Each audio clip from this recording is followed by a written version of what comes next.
दर्शकबिन नमस्ते। प्राइम संवादमा यहाँलाई स्वागत छ। म कृष्ण मल्ल। अन्ततः अमेरिकी सहयोग परियोजना एमसीसी संसदमा टेबल भएको छ र यो एमसीसी का कारण नेपाल विकासको बाटोमा छ या विनाशको बाटोमा छ। दुई थरी धारणा अहिले नेपालमा व्याप्त छन् र एक थरीले एमसीसी लाई यो विकासको परियोजना हो र यो नेपालको हितमा छ भनिरहेको छ भने अर्कोले नेपाल अब विनाशमा गयो भन्दै सडकमा प्रदर्शन सुरु गरिसकेको छ। एमसीसी लगायत राष्ट्रिय अन्तर्राष्ट्रिय परिस्थिति र हामीले निर्वाह गर्नुपर्ने भूमिका र हाम्रो सचेतना केमा हुनुपर्छ यसमा केन्द्रित हुन गएका छौँ र यसको निम्ति भारतका लागि नेपालका पूर्व राजदूत, संविधानविद एवं विश्लेषक नीलाम्बर आचार्यलाई आज मैले हाम्रो स्टुडियोमा आमन्त्रण गरेको छु। स्वागत छ यहाँलाई। धन्यवाद छ। नमस्कार। अब यहाँसँग मेरा जिज्ञासाहरू त थुप्रै छन्, तैपनि जल्दोबिल्दो विषय के आयो भने मैले भर्खरै भने जस्तो यो एमसीसी निकै ठुलो प्रयासपछि संसदमा सरकारले टेबल गरेको छ, तर यसले थुप्रै प्रतिक्रियाहरू पनि जन्माएको छ। साँच्चै नै हामी एमसीसी मार्फत विकासको बाटोमा छौँ या विनाशको बाटोमा छौँ, यहाँलाई के लाग्छ? विकास र विनाशको चोइस होइन। चोइस के हो भनेपछि हामीले विकास गर्दै जानुपर्छ र यसका निम्ति अन्तर्राष्ट्रिय सहयोग सम्बन्ध पनि बढाउँदै जानुपर्दछ र हाम्रो राष्ट्रियता बलियो पार्नको निम्ति अन्तर्राष्ट्रिय सम्बन्ध जति व्यापक र गहन बनाउँदै जान्छौँ त्यति हामी अन्तर्राष्ट्रिय रूपमा पनि हाम्रो राष्ट्रियतालाई बलियो बनाउँछौँ र विकासलाई पनि बलियो बनाउँछौँ। त्यसकारण यो विकासको मात्रै कुरा होइन, हामी बलियो हुने कि नहुने भन्ने पनि कुरा हो र अमेरिकासँग हामीले सम्बन्ध राख्नुपर्छ, सहयोग जुटाउनुपर्छ। यो त ट्रान्समिसन लाइन र पूर्वाधार बाटोको कुरा हो। यो स्वतः यी विकासका परियोजनाहरू हुन्, आवश्यकहरू हुन्। भनेपछि एमसीसी नेपाललाई खाँचो छ। नेपालले नेपालको विकास हुन्छ। नेपालले विकास त गर्नै पर्छ, बाटो बनाउनु पर्दैन। एमसीसीले नेपालको विकास हुने हो? एमसीसीले मात्रै त हुँदैन नि त। अमेरिकासँगको सम्बन्ध विकासमा अमेरिकाले कहिलेदेखि चाहिने 1950देखि चाहिँ सहयोग गर्दै आएको छ। त्यसैले त्यस्तै अरू देशहरूले गर्दै आएका छन्, हाम्रा छिमेकीहरूले गर्दै आएका छन्। सबैसँग हामीले सम्बन्ध राख्नु पर्दछ। कसैप्रति पूर्वाग्रह रहने र कसैप्रति सम्बन्धलाई चाहिने उपेक्षा गर्ने भन्ने हुँदैन। हामी चाहिने सबैसँग मित्रता राख्न चाहन्छौँ। त्यसैले हाम्रो विकासको निम्ति अमेरिकी सहयोग पनि चाहिन्छ, भारतीय सहयोग पनि चाहिन्छ, युरोपेली सहयोग पनि चाहिन्छ, चिनिया सहयोग पनि चाहिन्छ, रुसी सहयोग पनि चाहिन्छ। सबैसँग जहाँ जहाँबाट सम्भावना हुन्छ हामीले सहयोग जुटाउँछौँ र हामी राष्ट्रिय रूपमा आफ्नो वैदेशिक सम्बन्ध, दुई देशहरू बीचको सम्बन्ध हामी आफै निर्णय गर्छौँ। दुई देश बीचको सम्बन्धमा तेस्रो देश आउनुपर्ने आवश्यकता पर्दैन। त्यसो भए यसको नेपालमा विरोध किन भइरहेछ यत्रो? त्यो त विरोध गर्नेहरूलाई सोध्नु पर्यो। उहाँहरूका केही चाहिने गुनासा होलान्, केही चित्त नबुझ्दा होलान्, कसैलाई अमेरिका भन्नासाथ चाहिने त्यहाँ केही न केही चाहिने कपट छ भन्ने होला। किनभने कसैले पनि सहयोग गर्ने, सम्बन्ध राख्ने त आफ्नो पनि हित हेर्छ नि, आफ्नो पनि इच्छा हेर्छ। जस्तै हामीलाई उपयुक्त हुने सहयोग मात्रै हामीले लिन्छौँ नि, उपयुक्त नहुने सहयोग त हामी लिँदैनौँ। त्यस्तै अरूले सहयोग दिँदा फेरि पनि उपयुक्त हुने सहयोग मात्रै दिन्छ, उनीहरूलाई उपयुक्त लागेको मात्रै दिन्छ, सबैलाई दिएर त हिँड्दैन। त्यसैले उहाँहरूका आफ्ना आशंका होलान् अनि खोज्दै हुनुलाई केलाएर हेर्नुहुन्छ। अरूले आशंका गरेको भए केही पनि थिएन, अरूका विरोधहरूलाई पनि सामान्य रूपमा लिन सकिन्थ्यो होला। तर नेपालमा त पूर्व प्रधानमन्त्रीहरू जो यो एमसीसी परियोजनाका सम्झौताहरूमा आफै सहभागी हुनुभएको छ, केपी शर्मा ओली, प्रचण्डज्यू, माधव नेपालज्यू, उहाँहरूको यो जो भूमिका र जो चरित्र अहिले देखिएको छ यसलाई चाहिँ कसरी लिनुहुन्छ? हामी कसरी हुर्क्यौँ भन्नुहुन्छ भने शीतयुद्धमा दुई खेमामा विभाजित भयो र त्यसमा अनि कम्युनिस्टहरू चाहिने कम्युनिस्ट खेमातिर हुनु स्वाभाविकै भयो र त्यस शीतयुद्धकालीन हुँदा फेरि अमेरिका चाहिने अर्को खेमाको, विपरीत खेमाको भयो र अमेरिकाप्रति निरन्तर शङ्कालु दृष्टिले हेर्ने पद्धति हुन आयो। त्यसैले त्यो शङ्का, शीतयुद्धकालीन सोच, मानसिकता हामीमा अझै रहेको छ र शङ्कै गर्नुहुन्न भन्ने पनि होइन, किनभनेपछि कहीँ झुक्किन्छ कि के हुन्छ कि भनेर। तसर्थ एमसीसीबाट केही आशंकाहरू छन् भने एमसीसी कार्यान्वयन गर्दै जाने र त्यसबाट सजग हुँदै जाने, नकारात्मक प्रभाव नपरोस् है भनेर सजग हुँदै जाने हुन्छ। जस्तो हामी ग्लोबलाइजेसन, भूमण्डलीकरण भन्यौँ, भूमण्डलीकरणको फाइदा पनि लिँदै जाने, त्यसबाट हुन सक्ने चाहिने हानिहरूप्रति पनि सजग हुँदै जाने बाटो त यही हो नि त। तर क्ल्यारिटी देखिएन। मैले नाम लिएका जो तीनजना पात्रहरू, पूर्व प्रधानमन्त्री पनि, हाम्रो देशका ठुला दलका उहाँहरू प्रमुखहरू, उहाँहरूको दृष्टिकोणमा क्ल्यारिटी देखेन, डुएल क्यारेक्टर जस्तो देखिन थालेको छ। यो के हो? हेर्नुहोस् कस्तो छ भन्नुहुन्छ भनेपछि यो त विश्वसनीयता नै भएन। नेपालले आफ्नो वैदेशिक सम्बन्ध कसरी सञ्चालन गर्ने, दुई देशहरूका बिचमा सम्बन्ध कसरी सञ्चालन गर्ने, उहाँ अब ती देशहरूसँग कुराकानी गर्दा फेरि सहमति जनाउने, यहाँ चाहिने आफ्ना कार्यकर्तालाई ढुङ्गा मुढामा उतार्ने। त्यस्तै अहिले पनि के भन्दा फेरि भन्नुहोस् बालुवाटारमा बसेर एउटा कुरामा सहमति जनाउने अनि सिंहदरबार र हाम्रो यो नयाँ बानेश्वर आउँदासम्म फेरि चाहिने विपरीत उसमा पुग्ने। यो त यसले त चाहिने विश्वसनीयता नै समाप्त पार्छ, अन्तर्राष्ट्रिय विश्वसनीयता पनि आन्तरिक विश्वसनीयता पनि समाप्त पार्छ। त्यसैले नेतृत्वको यो चरित्र राम्रो होइन। आशंका अर्को केले पनि उब्जायो भने पहिलेदेखि यसलाई अब आइपिएस अन्तर्गत हो भन्थे, इन्डो पेसिफिक स्ट्राटेजी अन्तर्गत एमसिसी आयो, यहाँ अमेरिकन सेना र आउँछ भन्ने किसिमको यहाँ हिम्मत चाहिएको थियो, त्यो किसिमको बतास चलेको थियो। तर त्यसलाई बल केले पुर्यायो भने जब पछिल्लो समय चीन र अमेरिका आम्ने सामने भए, अमेरिकाका विदेश मन्त्रीले नेपालका नेताहरूलाई फोन गरे, चीनले पनि प्रतिक्रिया जनायो, त्यसपछि साँच्चै नै हो रहेछ भन्ने चिज त त्यो आशंका त बढ्यो नि। होइन, त्यो आशंका गर्नुपर्ने आवश्यकता छैन। चीनको आफ्नो दृष्टिकोण होला, अमेरिकाको आफ्नो दृष्टिकोण होला, नेपालको आफ्नो दृष्टिकोण हुन्छ। त्यसैले चीनको दृष्टिकोण अनुसार नै चाहिने हामीले गर्नुपर्छ भन्ने पनि छैन, अमेरिकाकै दृष्टिकोण अनुसार गर्नुपर्छ भन्ने पनि छैन। जुन कुरा हाम्रो हितमा छ त्यो हामीले लिन्छौँ, जुन कुरा हाम्रो हितमा छैन त्यो हामी लिँदैनौँ। जहाँसम्म द्विपक्षीय सम्बन्ध छ, हामी द्विपक्षीय सम्बन्ध आफै सञ्चालन गर्न सक्षम छौँ। त्यसमा हामीलाई कसैको सहयोग, कसैको सल्लाह, कसैको धम्की, कसैको दबावको आवश्यकता छैन। हामीले आफै निर्णय गर्ने। जुन तरिकाले अमेरिकाले दिएको छ, टेलिफोन गरेर ल्याऊ, होइन भने तिम्रो पछाडि चीन छ। अनि दुवै अमेरिका र चीनका यी दुवै कुरा नआइदिएको भए राम्रो हुन्थ्यो, यो प्रश्नै छ। कूटनीतिमा यो कुरालाई कसरी हेरिन्छ? जस्तो अमेरिकाले जुन भूमिका निर्वाह गर्यो हामीलाई टेलिफोन गरेर, चीनलाई जोडेर, हामीले हाम्रो आफ्नो अनुहार पनि हेर्नु पर्यो। हामीले चिठी लेखेर दिन्छौँ, यति 4 महिनाभित्रमा हामीले गर्नेछौँ भन्छौँ, अनि गर्दैनौँ। के गर्नुभयो भनेर उसले सोध्यो। हाम्रो दोहोरो चरित्र नेताहरूको पनि त हेर्नु पर्यो। किनभने आज चाहिने हुन्छ टेबल गर्ने, पेस गर्ने भनेर भन्ने, त्यसपछि होइन हामीले त मानेका थिएनौँ भन्ने, ढुङ्गा मुढा चाहिँ उनकै कार्यकर्ता, उनकै पार्टी, उनकै नेतै नेतृत्व त हकै मान्छे चाहिने प्रदर्शनीमा जाने, यो कहीँ हुन्छ। त्यसैले विश्वसनीयता त हुनु पर्यो नि। हामीले आफ्नो पनि चरित्र चाहिने सुधार्नु पर्यो। भनेपछि प्रचण्ड माधवका कारणले अमेरिका चिडियो। कसका कारणले चिडियो भनेपछि त ऊ भएन। किनभने भन्दा प्रचण्ड र माधवका कारणले चिडिनु पर्ने र त्यसको निम्ति फेरि चाहिने यहाँ दबाव दिनुपर्ने आवश्यकता पनि थिएन। किन भन्दाखेरि सरकारसँगको सम्बन्ध हो, सरकारसँग गर्ने हो। तर उनीहरूलाई पनि थाहा छ नेपालमा अस्थिरता छ, पार्टीहरूका बिचमा सहमति छैन। यस्तो स्थितिमा सबैको समर्थन सबैले मान्दैनन् भन्ने उनीहरूको चाहनालाई स्वाभाविक पनि मान्नुपर्छ। यो अन्तर्राष्ट्रिय सन्धि सम्झौतामा के हुन्छ? के संशोधनै हुँदैन? डकुमेन्ट्सहरूको परिमार्जनै हुँदैन? किन भएको छ नि? एमसिसी किन हुँदैन त? हुन्छ, किन हुँदैन? किन भन्दाखेरि पहिले त हामीले गरेका वचनलाई त पुरा गर्नु पर्यो नि। संशोधन किन गर्ने? संशोधन गर्नु आवश्यक पर्यो भने फेरि संशोधनमा द्विपक्षीय सहमति हुनु पर्यो संशोधन गर्नलाई। उनी त ठाडैमा गर्दैन भनिसक्यो, अमेरिकाको जवाफ आइसक्यो। होइन, त्यही त हामीले 4 वर्षसम्म यसलाई यसै राख्यौँ, त्यो त भएन नि। हामीलाई चाहिएको हो, अमेरिकालाई चाहिएको होइन। हेर्नुहोस् के छ भन्दाखेरि हाम्रा पनि ठुल्ठुला व्यापारी धनीहरूले केही सामाजिक दायित्व भन्छन्, केही चाहिँ नि चन्दा सहयोग दिने गर्छन्। त्यस्तै अन्तर्राष्ट्रिय रूपमा पनि धनी ठुल्ठुला देशले अन्तर्राष्ट्रिय सहयोग दिनुपर्छ। कसलाई दिने, केलाई दिने उनीहरूले निधो गर्छन्। यो आयोजना त चाहे ट्रान्समिसन लाइनको कुरा होस्, चाहे चाहिने बाटोको निर्माण स्तरोन्नतिको कुरा होस्, यो त हामीले नै छानेको हो, हामीले नै अनुरोध गरेको हो। तसर्थ यसमा चाहिने अन्यथा लिनुपर्ने आवश्यकता छैन।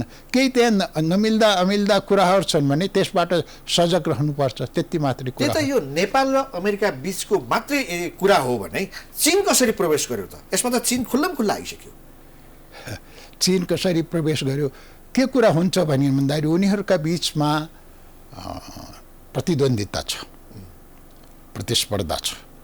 त्यसैले हामीसँग मात्रै नगिछोस् भन्ने चाहना प्रत्येक देशको होला। भारतको चाहना भारतसँग मात्रै नगिछोस्, चीनको चाहना चीनसँग मात्रै नगिछोस्, अमेरिकाको चाहना अमेरिकासँग नगिछोस्। हाम्रो चाहना हामी सबैसँग नगिछुन चाहन्छौँ। त्यसकारण चाहिने उनीहरूले अरूसँग नगिच भालाई सकभर नभइदियोस् भन्ने प्रयास गर्न सक्छन्, गर्या हुन सक्दछन्। अनि र त्यस्तो प्रयास नभइदियोस्, नगरून्। हाम्रा द्विपक्षीय सम्बन्ध, हामी द्विपक्षीय सम्बन्ध सञ्चालन गर्छौँ, सबैसँग मित्रता राख्छौँ र द्विपक्षीय सम्बन्ध राख्दाखेरि तेस्रो पक्षलाई हानि हुने गरेर तेस्रो पक्षको विरुद्ध हामी चाहिने कसैसँग सम्बन्ध राख्दैनौँ। यो एमसिसी अगेन्स्ट अफ चीन भनेर व्याख्या गरिएको छ र चीनको बुझाइ पनि त्यो रहेछ, त्यही भएर चीन आएको रहेछ। होइन, त्यसो होइन। अनि यो नेपालले अमेरिकासँगको सम्बन्ध राखेको चीन विरुद्ध लक्षित छैन, त्यो त नेपालसँगको सम्बन्ध हो नि। नेपालले चीन विरुद्ध चाहिने आफ्नो भूमि प्रयोग गर्न दिँदैन भनेपछि त सिद्धिको कुरा। दुई राष्ट्र त अब नलडिदिए भए हुन्थ्यो, त्यसमा नेपाल फस्यो। अब हामीले त एमसिसी पास गर्यौँ भने अमेरिका खुसी हुने भयो, चीन दुखी हुने भयो, गरेनौँ भने तिमीसँगको सम्बन्ध पुनर्विचार गर्छु भन्छ अमेरिकाले। त्यसो होइन। के छ भन्दाखेरि हामीले आफ्नो सम्बन्ध राख्दाखेरि एउटातिर मात्रै चाहिने जोडिएर सम्बन्ध राख्न त सक्दैनौँ नि। हामी चीनसँग मात्रै संलग्न भएर बस्न सक्दैनौँ, भारतसँग मात्रै संलग्न रहेर बस्न सक्दैनौँ, अमेरिकासँग मात्रै संलग्न भएर बस्दैनौँ। हामी त असंलग्न हौँ। त्यसैले सबैसँग हामीले सम्बन्ध राख्छौँ। त्योसँग सम्बन्ध राख्यो भने हाम्रो विरोध हुन्छ भनेर कसैले सोध्छ भने त्यसको त्रुटिपूर्ण सोचाइ हो। चीनसँग सम्बन्ध राख्नासाथ त्यो त चिनिया क्याम्पमा गयो, हाम्रो विरोधमा आयो भनेर पश्चिमा क्याम्पले सोध्ने, र अमेरिकासँग सम्बन्ध राख्नासाथ यो त अमेरिकनमा गयो हाम्रो विरोधमा भयो भनेर चीनले सोच्ने, यो त गलत सोचाइ हो। त्यसलाई त हामीले चाहिने अस्वीकार गर्नुपर्छ। हामीले चीनसँग पनि त सहयोग लिन्छौँ, BRI-मा पनि त हाम्रो संलग्नता छ। चीनसँग मात्रै लिने, अमेरिकासँग नलिने भन्ने गर्दाखेरि त हाम्रो राष्ट्रियता कमजोर हुन जान्छ। भारतसँग मात्रै लिने, चीनसँग नलिने भन्दाखेरि पनि कमजोर हुन जान्छ, विकासमा पनि अवरोध उत्पन्न हुन जान्छ। त्यसैले हामीले हाम्रा मित्र राष्ट्रहरूसँग सहयोग लिनुपर्छ। विश्वमा हामी एउटा देश हौँ, विश्वसँग नै हामीले सम्बन्ध राख्ने हो। केही देशहरूसँग मात्रै सीमित सम्बन्ध राख्ने भन्ने धारणा चाहिने के भनेपछि अत्यन्त पुरानो हो। एउटा क्याम्पमा जोडिने, त्योसँग मात्रै रङ्ने, अर्को चाहिने रिसाउला भनेर अरूसँग सम्बन्धै नराख्ने भन्ने कुरा त लघुतावास हो, लघुताबोध हो। कसैको प्रभाव क्षेत्रमा मात्रै रहिरहने भन्ने चाहिने प्रक्रिया त्यस्तो अब यो अमेरिकालाई कसरी सम्झाउने त? अब टेबल त भयो, पास हुन्छ हुँदैन ग्यारेन्टी छैन, पास नहुन पनि सक्छ। अब हामी प्रचण्डको कुराहरू सुनिरहेका छौँ, माझा नेपालका कुराहरू सुनिरहेका छौँ, दलहरू यिनै हुन्, नेताहरू यिनै हुन्, सांसदहरू यिनैका हुन्। यसकारण अब त्यहाँ बहुमत पुग्छ पुग्दैन त्यो पनि थाहा छैन। यदि एमसिसी फेल भयो भने अमेरिकाले त खुलेआम तिमी चीनको प्रोभोकेसनमा छौ र तिमीसँगको सम्बन्ध पुनर्विचार गर्छु यदि उसले भनिसकेको यो अवस्थामा उसलाई सम्झाउने कसरी? उसलाई सम्झाउने कुरा आउँदैन। कुरा चाहिँ नि हामीले आफ्नो निर्णय गरियो, हाम्रो संसदले यसलाई उपयुक्त ठान्दैन, हामी गर्दैनौँ भनेपछि गर्दैनौँ। किन भन्दाखेरि अमेरिकाको सम्बन्ध एउटा सम्झौतामा मात्रै आधारित सम्बन्ध होइन नि। उसले बदला लिँदैन। तपाईँले मनको बाघबाट जानु भएन, तपाईँलाई के हितमा छ त्यो हेर्नु पर्यो। हाम्रो संसदले मान्दैन भने मान्दैन। उसको प्रतिष्ठामा जब ठक्कर लागेपछि उसले चाहिँ हामीलाई भविष्यमा दिने सहयोगहरू, अनुदानहरू, उसँगका गठबन्धनमा रहेका दातृ निकाय, दातृ राष्ट्र, ती सबैले जो हामीलाई सहयोग गर्ने हो त्यो सबै रोकिदिन्छ भन्छन् नि। त्यो त्यस बेला विचार गर्नु होला। तपाईँले अहिले संसदमा भएको छ, संसदमा छलफल गर्नुहोस्, अहिले मनको भागबाट नजानुहोस्। अहिले चाहिँ नि यो सहयोग चाहिँ हामीले इन्कार गर्छौँ, अस्वीकार गर्छौँ भन्ने चाहिँ नि निर्णयमा नपुग्नुहोस्। किन भन्दाखेरि बाहिर उफ्रिनु एउटा कुरा हुन्छ र संसदमा चाहिँ नि आइसकेपछि रेकर्डेड रूपमा बोल्नु र त्यसमा भोटिङ गर्दा फेरि भोटिङ गर्नु अर्को कुरा हुन्छ। त्यसैले यसलाई हेर्नुहोस्, भर्खर त चाहिने टेबल भएको छ, पेस भएको छ, अब छलफलमा जाला। छलफलमा चाहिने नेताहरूले के भन्छन् त्यो सुनौँ, छलफल कसरी अगाडि बढ्छ त्यो हेरौँ।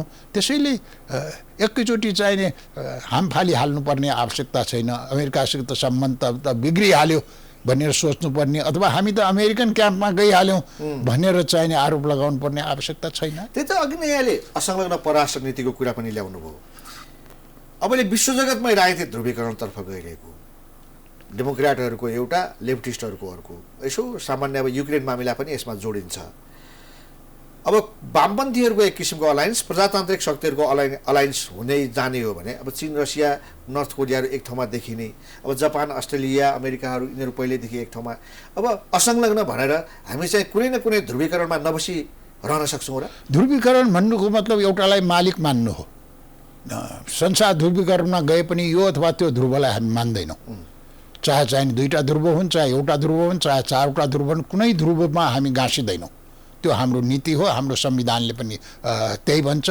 त्यसैले यो ध्रुवीकरणको प्रक्रिया कसरी जान्छ, के छ कसो छ हामी हेरौँला, तर ध्रुव मानेर यो ध्रुवसँग जोडिनुपर्छ, यो ध्रुवसँग चाहिँ जोडिनु हुँदैन, योसँग सम्बन्ध राख्दाखेरि त यो रिसाउला भनेर हामीले त्यसरी हेर्दैनौँ। द्विपक्षीय सम्बन्धलाई द्विपक्षीय सम्बन्धको रूपमा हेर्छौँ, बहुपक्षीय सम्बन्धलाई बहुपक्षीय सम्बन्धको रूपमा हेर्छौँ। त्यस्तै ठुल्ठुला कुरा छन् जहाँ सम्पूर्ण विश्वसँगै हुनुपर्छ, अमेरिका पनि, चीन पनि, रुस पनि, भारत पनि। जस्तो जलवायु परिवर्तन सबैसँगै हुनु पऱ्यो, जस्तो कोभिडकै कुरा छ, अनि महामारी फैलिन्छ, सबैसँगै हुनु पऱ्यो। त्यसैले हरेक इस्युलाई त्यसरी हेर्नुपर्छ।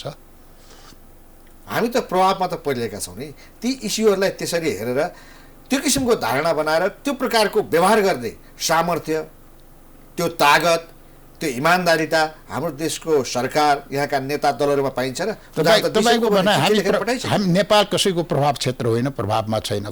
पार्टीहरू यो अथवा त्यो पार्टीहरू कसैसँग नजिक होला त्यो बेग्लै कुरा हो।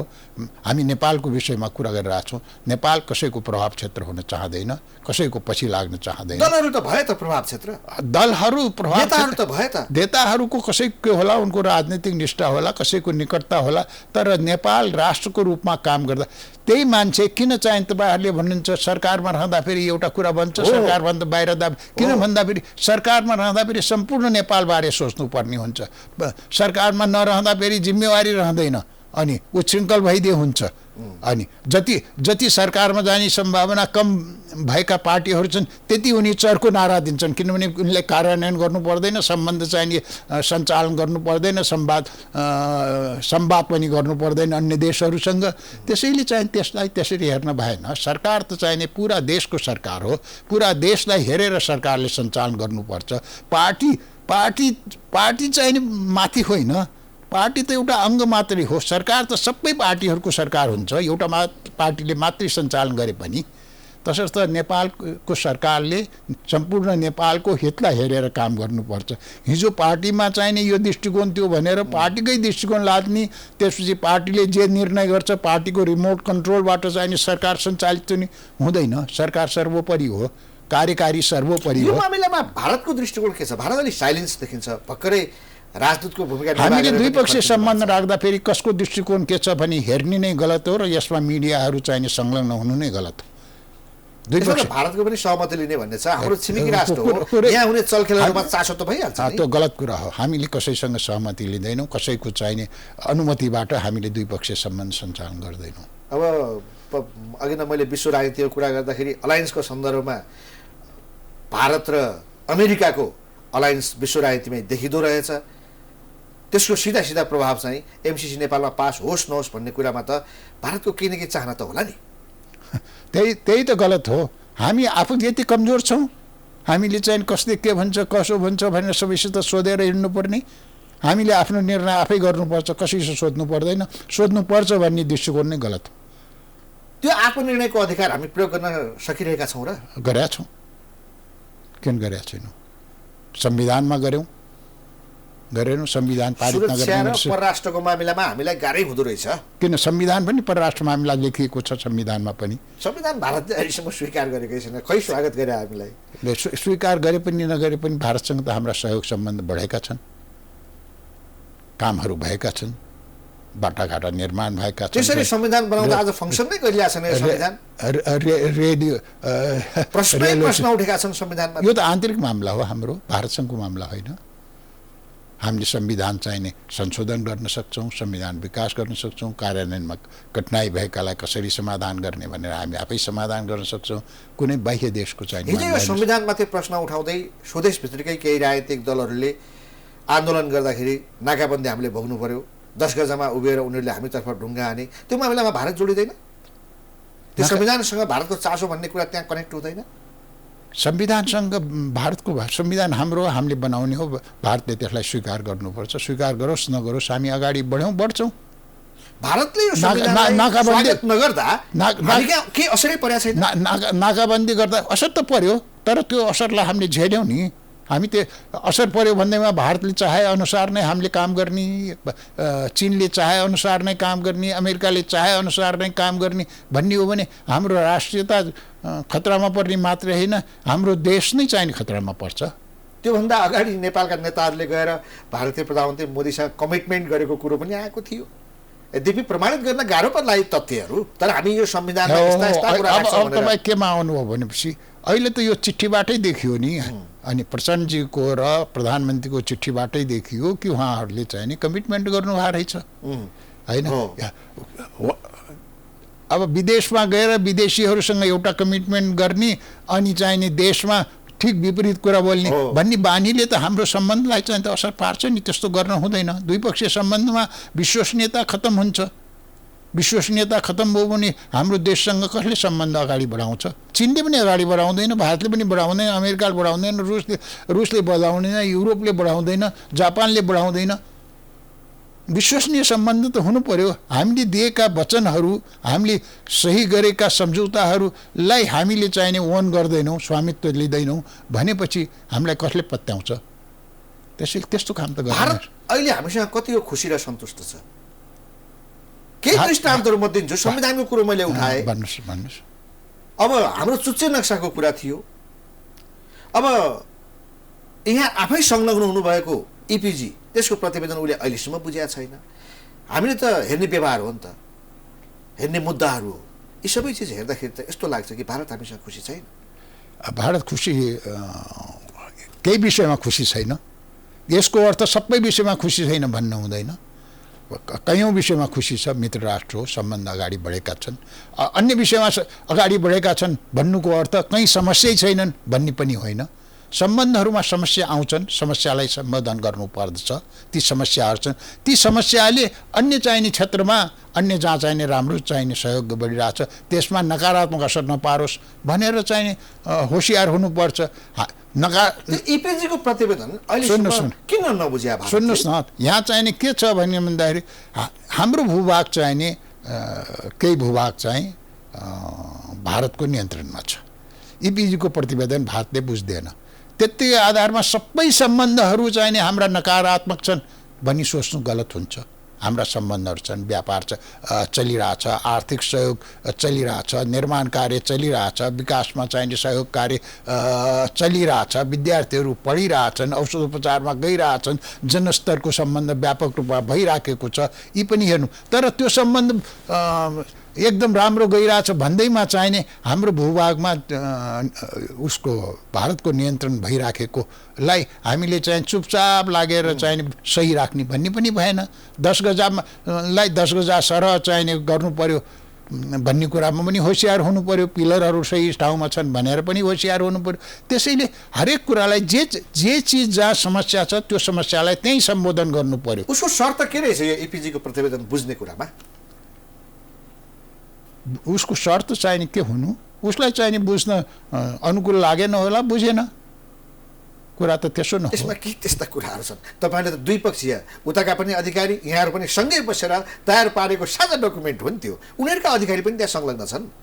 के भयो त? त्यस्तो प्रतिवेदनमा चित्त दुख्ने कुरा त्यहाँको सरकारलाई के भएछ? हो, यसैमा चाहिने हाम्रो चाहिने के दृष्टिकोण, भारतको चाहिने सम्पूर्ण दृष्टिकोण एकैनासी छ भनेर हामी सोच्छौँ नि। भारतकै चाहिने 4 जना एमिनेन्ट पर्सन अनि प्रबुद्ध व्यक्तिहरू समेत सम्मिलित चाहिने प्रतिवेदन हो भनेपछि त्यसमा केही कुरा चित्त नबुझ्ने रहेछ भनेर अनुमान गर्नु पर्यो हामीले। भनेपछि त भारतमा सबैको एउटै मत हुने रहन्छ, कसैको बेग्लै मत हुन्छ, कसैको त्यसलाई करेक्सन गर भनेर त्यो बेलामा तपाईँलाई कुनै सुझाव सल्लाह दबाब थिएन? होइन, हामी त दबाब मान्ने कुरा भएन नि। हामी त 8 जनाले आफूले गऱ्यौँ। 8 जनाको सहमतिको दस्तावेज हो, हाम्रो मात्रै होइन। त्यसैले हामीले चाहेका जम्मै कुरा त्यहाँ परेका छन् भन्ने पनि होइन। त्यसैले केहीमा हामी सम्झौतामा गयौँ, तर के भने चाहिँ हामीले आफ्नो राष्ट्रिय हित हेरेर चाहिने काम गऱ्यौँ। भारतले पनि आफ्नो राष्ट्रिय हित हेऱ्यो होला, होइन? अनि यो प्रतिवेदन भारतले नबुझ्दा भोलिको दिनमा आउन सक्ने खतरा, जोखिम त्यस्तो के आकलन गर्नु भएको छ? कुरा प्रतिवेदन बुझे पनि नबुझ्यो भने प्रतिवेदनमा के छ भन्ने थाहा पाएरै नबुझ्या होला अहिलेसम्म, होइन? त्यस कारण चाहिँ प्रतिवेदन कस्तो छ, के छ, कसरी चिजहरू अगाडि बढ्नुपर्छ, 8 जना प्रबुद्ध व्यक्तिहरूले के सल्लाह दिए भन्ने कुरा त दुवै देशका नेताहरूको जानकारीमा भयो होला, होइन। त्यसैले यसले जे गर्नुपर्ने काम त गरिराखेकै होला, केही कुरा चाहिने कार्यान्वयनमा गइराखेका होलान्, केही यहाँले कुरा अघि भन्नुभयो हाम्रो भूमि उसको कब्जामा छ धेरै ठाउँमा, त्यसकारण पनि उसले धेरै चिज नमानेको होला भनेर। अब लिपुलेक लिम्पियाधुराको कुरालाई लिएर ठुलो दुई देशबीच तनाव नै सिर्जना भयो। दुवै देशका नक्सामा ती भूभाग आफ्नो ठाउँमा राखिएका छन्। अब हामीलाई थाहै नदिकन फेरि मानसरोवरको बाटो खन्न थालेछन् होइन। किन यसो भइरह होला भन्नु त? यो समाधानतर्फ किन जाँदैन? त्यो भूमि चाहिँ हामीले हाम्रो हो भन्ने, उसले आफ्नो हो भन्ने, तर उसले चाहिँ काम फटाफट गरिले नि हामी त्यहाँ गएर जनगणना पनि गर्न नसक्ने, अरू त कुरै छोडिदिउँ न। यो वास्तविकता हो, यो वास्तविकता हो, हामीले गर्न सकेनौँ। अनि र उहिलेदेखि चाहिने यो अहिले होइन, इतिहासले छोडेको चाहिने यो समस्या हो, यसलाई हामीले समाधान गर्नुपर्छ। अहिले एउटा राम्रो के भयो भनेपछि यो त्यो हाम्रो चाहिने भूभाग हो, अनि आउनुहोस् कुराकानी गरौँ, तपाईँहरूले आफ्नो भन्या ठिक होइन भनेर हामीले बलियोसँग प्रस्तुत गऱ्यौँ र भारतलाई वार्तामा आउन अनुरोध गर्यो। हुन्छ हामी वार्ता गर्न तयार छौँ भनेर भारतले स्वीकार गर्यो। अब चाहिने के तयार छौँ भनेर मात्रै भएन, वार्ताको डेट अनुसार नै अब वार्ता गरौँ भनेर हामी निरन्तर भनिराखेका छौँ। त्यो भन्ने प्रक्रिया अगाडि बढाइराख्छौँ। चिजलाई के भनिन् भन्दाखेरि आजै कुनै चिज समाधान भएन भन्दैमा समाधानै हुँदैन भन्ने सोच्नु भएन, किनभने मुद्दा छ, विषय छ, त्यो कार्यसूचीमा यो मामिलामा त हामीलाई चीनले पनि बदमासी गरे हो नि होइन। थाहै नदिकन लिपुलेकमा बाटो बनाउने, त्यो ट्रान्जिट पोइन्ट बनाउने भन्ने भारत र चीन मिलेका हुन् नि, हामीलाई थाहै दिएन नि यो मामिलामा त। यसमा त चीनको पनि बदमासी देखिन्छ नि होइन। अब चीनलाई अहिले नल्याउँ अनि तर हामीले के बुझौँ भनेपछि हाम्रो राष्ट्रिय चाहिने हितलाई हामीले आफै हेर्नुपर्छ। चीनले हेरिदियोस् भनेर हामीले चाहिने आशा गर्न हुँदैन, भारतले हेरिदियोस् भनेर आशा गर्न हुँदैन। हाम्रो राष्ट्रिय हितप्रति हामी आफै चनाको हुनुपर्छ, आफैले त्यसको संरक्षण गर्नुपर्छ। अर्काको भूमि प्रयोग गर्दाखेरि सामान्य रूपमा हामीलाई जानकारी समेत नदिने भनेको त कुन हदसम्मको कुरा हो? त्यसैले त हामीले चाहिने चीनलाई पनि विरोध त जनायौँ नि त। अनि त्यो चाहिँ तिमीहरूले ठिक गरेनौ भनेर भारतलाई पनि भन्यौँ, चीनलाई पनि भन्यौँ। यसलाई के लाग्छ? नेपालका राजनीतिक दल, यहाँका सरकारहरू केवल राजनीतिक खपतका लागि, राजनीतिक लाभका लागि मात्रै यस्ता स्टन्टबाजीहरू गर्ने, नक्सा निकाल्ने, लिपुलेक लिम्पियाधुरा गर्ने, सीमाका कुरा गर्ने गर्छन् कि साँच्चै नै तिनीहरू प्रतिबद्ध छन् यो भूमि हाम्रो हो र फिर्ता ल्याउनुपर्छ भनेर त्यसरी लागेको गतिविधि गरेको त्यो प्रयास गरेको पनि देखिनु पर्यो नि? के लाग्छ यसलाई? प्रयास नगरे भएपछि नक्सा कसरी आउँथ्यो? प्रयास नगरेको भए संविधानमै कसरी संशोधन हुन्थ्यो? तपाईँ जे कुरालाई पनि स्टनबाजी इत्यादि आफ्नो प्रभाव बनाउने भनेर आफूले गरेका कामलाई चाहिने न्यूनीकरण गर्ने, त्यसको कम मूल्याङ्कन गर्ने, त्यसलाई उपेक्षा गर्ने त राम्रो भएन। भारतसँग चाहिने यो भएन है, अनि कालापानी लिम्पियाधुरा हाम्रो हो भन्नु र त्यसलाई मुद्दाको रूपमा स्थापित गर्नु त एउटा ठुलो उपलब्धि हो नि। त्यसपछि हामीले त्यसलाई अगाडि बढाउन सकेनौँ। किन अगाडि देशमा पुस्तकमा छापिएको नक्सालाई हामीले पुस्तकहरू हामीले रोकिदियौँ? किन अगाडि बढाएका छौँ, अगाडि बढाउनु पर्दछ। तर यसको अर्थ त्यही कुरालाई लिएर जहिलेसुकै झगडा गरिराख्ने भन्ने पनि हुँदैन। त्यसलाई उचित चाहिने किसिमले सम्बोधन गर्नुपर्छ, कूटनीतिक सौम्यता पनि हुनुपर्छ, कूटनीतिक चाहिने शालीनता पनि हुनुपर्छ। त्यो अनुसार अगाडि बढ्नुपर्छ। हामीले यो मुद्दा छ, यसमा विवाद छ, यो हाम्रो जग्गा हो, तपाईँहरूले वार्ताद्वारा यसलाई समाधान गर्नुपर्छ। तपाईँहरूले किन चाहिने यो जग्गालाई आफ्नो नक्सामा पार्नुभयो भनेर त हामीले भनिहाल्यौँ। किन त्यहाँ चाहिने बाटोहरू हामीलाई जानकारी नै नदिएर सहमति बिना सडकहरू बनाइराख्नु भएको छ भनेर त हामीले भनिहाल्यौँ। त्यसर्थ यसलाई चाहिने हामीले हाम्रा नेताहरू यस्ता छन्, गर्दैनन् भनेर आफ्नै नेताहरूलाई चाहिने गाली गर्ने, जबकि नेताहरूलाई यसमा बल पुर्याउनु पर्ने हो। यो त गलत काम हो नि त। आफ्ना नेताहरूलाई यसमा होच्याउनु, यो आफ्नो प्रचारबाजीका निम्ति गरे हो भन्नु त भएन नि। यी गिजोलिएका मुद्दाहरूको समाधानको निम्ति आफ्नो कार्यकालमा प्रयास त गर्नुभयो नि तपाईँ? भन्नुहोस्। भारतसँग होइन, भारतीय अधिकारसँग भेटघाट कुराकानी गरेर यी गिजोलिएका विषयहरू सल्टाउने तपाईँले प्रयास त गर्नुभयो नि? यी सबै विषयहरू त भारतसँग राखियो नि। मथल्नु चाहिने स्तरदेखि अनि जुन स्तरसम्म भेटघाट भए, अनि र अझ चाहिने के भन्दाखेरि बुद्धिजीवीहरूका बिचमा पनि यी कुराहरू त आए, अझ सार्वजनिक रूपमा मिडियामा पनि आए। त्यसैले यी कुरा त भारतलाई राम्ररी जानकारी छ, राम्ररी राखिएको छ, राजदूत मार्फत राखिएको छ, परराष्ट्र मन्त्रालय मार्फत राखिएको छ, देश मार्फत राखिएको छ र पटक पटक राखिएको छ। पटक पटक लिखित रूपमा राखिएको छ, मौखिक रूपमा राखिएको छ, भेटघाटमा राखिएको छ। त्यसैले त के भन्यो भन्दा तपाईँ भन्नुहुन्छ भारत चाहिने यसमा असन्तुष्ट छ, किनभने भारतसँग यसमा हाम्रो विवाद छ। भारत र हाम्रो कुरा चाहिने र हरेक सीमा जोडिएका देशहरूमा विवाद हुन्छ। विवाद हुन्छ भनेर छिमेकीसँग त अलिअलि भइहाल्छ। हो विवाद हुन्छ, तर विवाद हुन्छ भनेर त्यसलाई चाहिँ समाधान नगरेर राख्ने हो भनेपछि त्यसले सम्बन्धलाई त असर पार्छ नि। त्यसैले समाधान गर्नतिर अगाडि बढौँ भनेर भारतसँग हाम्रो अनुरोध छ। भारत मित्र राष्ट्र हो, भारतसँग हाम्रो चाहिँ व्यापक सम्बन्ध छ, धेरै लामो सम्बन्ध छ, गाढा सम्बन्ध छ। तसर्थ अब अहिले भारतमा सरकारले नयाँ राजदूत पठाएको छ, डाक्टर शङ्कर शर्मा। एघिले म उहाँको आउला, उहाँले के कुरामा ठ्याक्कै ध्यान दिनुभयो भने नेपाल र भारतको सम्बन्ध थप उचाइमा जान्छ। त्यो पछि उहीसँग कुरा गरौँला। अनि अहिले चाहिँ उहाँलाई जान दिनुहोस्, उहाँसँग मेरो भेटघाट पनि भएको छ। तसर्थ चाहिने अहिले चाहिँ भनिहाल्नुपर्ने विषय छ। अहिले के भनेपछि नेपाल भारत सम्बन्ध उही जानकार हुनुहुन्छ। उहाँलाई मैले उसबाट मिडियाबाट सल्लाह दिनुपर्ने आवश्यकता छैन। उहाँ मेरो मित्र पनि हुनुहुन्छ। ठिक छ, यो कुरालाई म रेस्पेक्ट गर्छु। यद्यपि मुद्दाहरू नै हुन् भन्ने थाहा भएको, तैपनि अब अन्तिममा नेपालको कूटनीतिमा नेपालले जो अन्तर्राष्ट्रिय स्तरमा छिमेकी लगायत विदेशीहरूसँग सम्बन्ध राख्ने कुरामा जहिले पनि कूटनीतिक अपरिपक्वता भयो भन्ने प्रश्न उठ्छ। केही उदाहरणहरू हामीले अहिले छलफलको क्रममा पनि आए। 20 देशमा अझै राजदूत हामी कहाँ छैनन्। यो फरेन पोलिसीलाई नेपाल सरकारले महत्त्व नदिएको हो कि, अथवा फरेन पोलिसी त्यो किसिमको उच्च स्तरको व्यवहार गर्ने त्यो जनशक्ति नेपालमा नभएको हो कि, या हाम्रो देशको यहाँका दलहरूको एउटा आत्मबल त्यो नै समाप्त भएको? यो हाम्रो चाहिने राजनीतिक अस्थिरता, हाम्रो आन्तरिक स्थिति चाहिने बलियो नहुँदाखेरि हाम्रा वैदेशिक सम्बन्धहरू पनि प्रभावित भएका छन्। त्यसैले हामीले आफ्नो आन्तरिक स्थिति बलियो पार्नु पर्यो। अस्थिरताले चाहिँ सरकार बदलिराख्ने, एउटा नहुने, यही भन्नुहोस् न, एमसीसी चाहिने निर्णय गर्ने नगर्ने, ऊ गर्ने, अनि यस्तो झमेला हुने, यो त ठिक भएन नि। स्थिरता हुनु पर्यो, नीतिगत स्थिरता हुनु पर्यो। सही गरेर आउने, यहाँ चाहिने फेरि नमान्ने, त्यही कुरालाई 3-4 वर्षसम्म लम्ब्याइ राख्ने, रणनीतिक हतियार बनाउने। हो, त्यो त ऊ भएन नि। त्यसलाई त राम्रो भन्न सकिँदैन नि। त्यसैले के भने भन्दाखेरि संसदीय व्यवस्थामा चाहिँ प्रवेश गर्ने, संसदीय व्यवस्थालाई खतम पार्नको निम्ति भित्रै प्रवेश गरेर काम गर्ने, उसका नियम पद्धतिलाई मान्दै नमान्ने कहीँ हुन्छ कि चाहिने के भन्छ सरकारले चाहिने टेबल पेश गर्छ, त्यसको विरुद्धमा सरकारमा रहेकै पार्टीहरू ढुङ्गामुढामा उत्रिन्छ। अनि त्यस्तो चाहिने त्यस्तो अनैतिकता पनि ग्राह्य हुन्छ। त्यस्तो हुन्छ, सभामुख नै चाहिने के भन्दाखेरि संसदीय व्यवस्थाका मान्यताका विरुद्ध चाहिने काम गर्छ, त्यस्तो पनि हुन्छ। त्यसैले चाहिने यी दोहोरो चरित्रले गर्दाखेरि हामीलाई चाहिने अन्तर्राष्ट्रिय सम्बन्धमा पनि विश्वसनीयता कमजोर पर्दै जान्छ। सुध्रिनुपर्ने हाम्रै नेताहरू, हामी जति बलियो हुन्छौँ, हामी जति विकास गर्छौँ, अन्तर्राष्ट्रिय छवि पनि त्यति राम्रो हुँदै जान्छ नि त। हामी जति चाहिने के आज एउटा भन्छौँ, भोलि अर्को भन्छौँ, हुन्छ यो त यस्तो रहेन, त्यो हुन्छ।